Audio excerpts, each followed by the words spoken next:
Well, we're out here today. We just put out a Boat Creek Outdoors soy sauce protein supplement site. If you haven't watched that video, I think I'm going to drop a link right about here.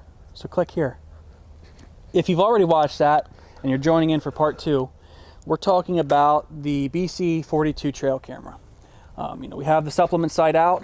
We've picked this great traffic area. Trails are nice and heavy. So we have a tree behind us where we're going to throw this camera up. But before we do that, I just wanted to talk a little bit about the BC-42. I've been using it all hunting season. I'm loving it so far. Good, clear, crisp photos. The battery life is amazing. These are the same batteries in here right now that I put in the beginning of archery season or even into preseason. I had it out, I think, when did I grab it off you? August or September? Yeah. August, I think. And I still think it's over, well over half of the battery life left. So really holds up, even now that we're in cold weather here in Pennsylvania, the battery life is still hanging on there. So what are some of the other features on it? I know the megapixels. Yeah, the megapixels are adjustable. You can adjust them from 12, 16, or 24. So obviously whatever you're wanting to put it on, I usually switch mine over feed to 12. But trigger speed is 0.8 seconds and 7 picture burst, 5 pictures in under a second. Trying to think what Video else. feature? Video is 1080p. On that, you'd want to run a class 10 memory card just as if you were videoing with your DSLR or video camera. It also has a feature called SD Cycle, where if you put a camera on soy sauce like this and your card gets full, it'll delete the earliest taken picture and start to take another picture. So which is nice. I think we've all been there where we have a camera out, we don't check it as soon as we should and we get to it and the memory card's full and the last photo you have is from 2 weeks prior. So you just missed 2 weeks of photos. So that's an awesome feature. Especially during the antler growing season, maybe not so much now, but when you're growing the deer over the summer and it's on feed and you forget about the camera or whatever, you can't get there. Now, the camera in itself is pretty easy to use.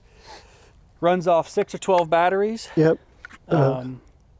6 in the top row. If you're only running 6, you want to run 6 in the top row.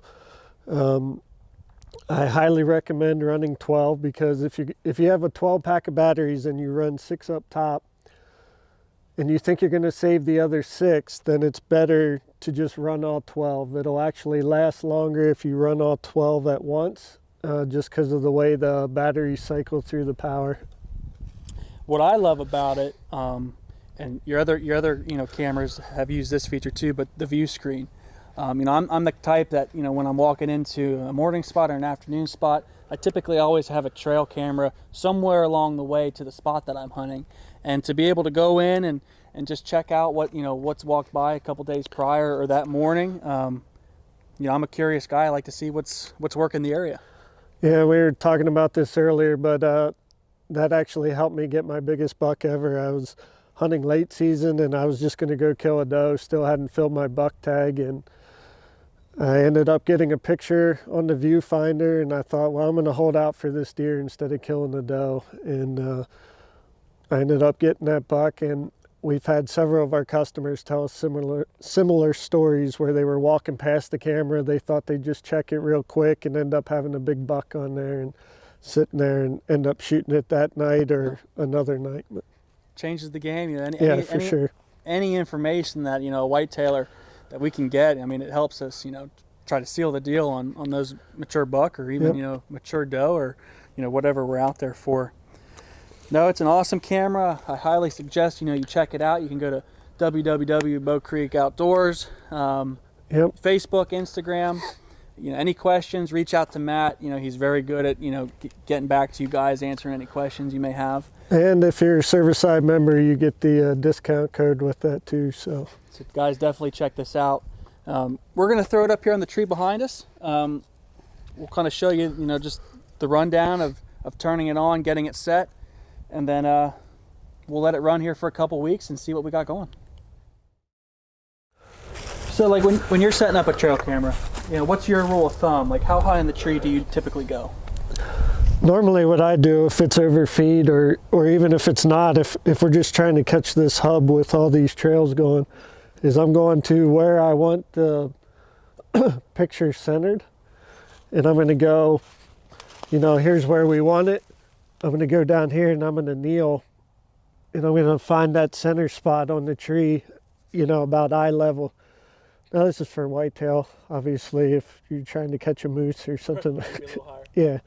But eye level for you, where's that putting us? Like down a little bit, right. Little more, right about there. Right here? Yeah. You know, if that's what you want to focus on, it is good to get back to the spot where you're trying to capture that animal moving back and eyeball it to the tree, you know, because the last thing you want to do is make the mistake of having it too low or too high and right. not getting the picture that you want. And the other thing is, here we have an uphill situation where if we're putting it back here on another tree, it's going to be a lot, even this tree here, you know, it's going to be a lot lower to the ground. Right. So if you're going waist high, knee high, thigh high, whatever, it's not applicable to all situations. Yeah, that's a great tip. All right, guys, so we have it on the tree. This is the spot we eyeballed, you know, like we said, go back to the spot of focus, and, you know, wherever your line of sight is on the tree is pretty much where you want to put that camera on.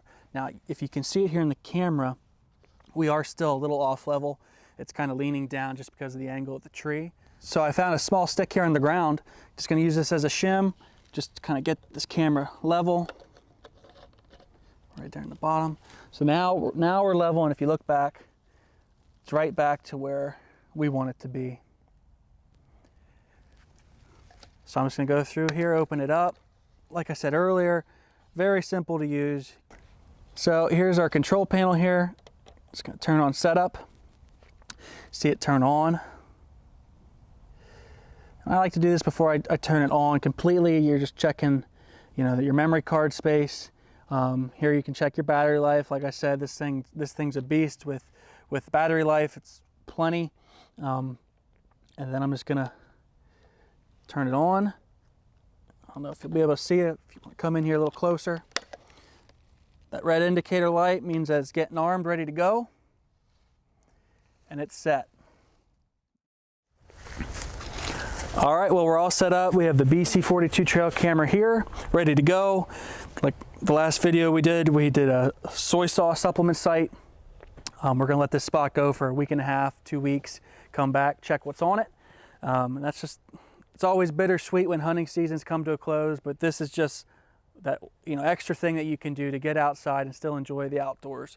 And guys, if you have any questions at all, if you've never done this stuff, feel free to ask. There's no such thing as a stupid question. Like I said, Matt's here to help. You can contact us at Serviceside, and we'll answer any questions you have. So thanks for watching. Make sure you subscribe to YouTube and check out Bow Creek Outdoors.